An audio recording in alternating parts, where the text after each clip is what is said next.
Many of the survivors can't quite believe they're alive with so many injuries. He sustained quite a number of injuries. He had several shrapnel lodged on his shoulder. He had a fracture on his foot. He had a gunshot wound on his right thigh and another fracture on his forearm.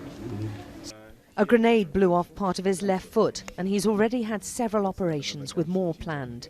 One after the other, the shoppers and workers of the mall told of being sprayed with bullets. The attackers just didn't seem to care, and yet when Saeed Ibrahim pleaded for his life, they let him go. I just told them to leave me alone. I've been injured, so they let me go. They said, we won't do anything to you. Go, because you have been shot already. It sounds like you had an incredibly lucky escape. Yeah. I was the first person to come out of Nakumatt, injured person. I don't think if anyone else had come out. Well, I mean, you must still be in quite a lot of shock, I would imagine. Yeah, the memory you can't forget. You know, we usually see it in the TV and movies. You wouldn't expect to see in reality. So just imagine what it was. And what about what these people have done and what they're still doing? Because we're still not sure it's all entirely over. Yeah, it's not yet over. Okay. Let's pray for the best, nothing else.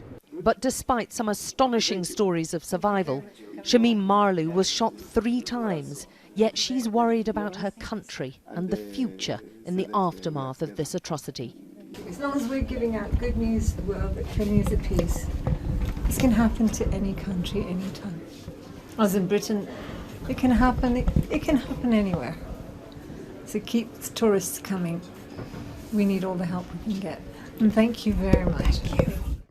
One of the country's most recognisable religious leaders urged governments around the world to take note of what's happening in East Africa. I own up to what is happening in the world, that we made the world into this kind of polarization and extremism. And it's high time we think of how to depolarize the world when people move to the extremes. You know, a point of no return, that they can destroy children, they can destroy everything. The terrorist siege has drawn together this often fractured population. And the sad expectation is that Nairobi's morgues may yet be filled with more victims.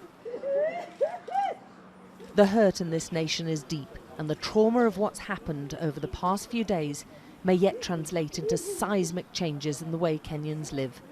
Alex Crawford, Sky News, Nairobi.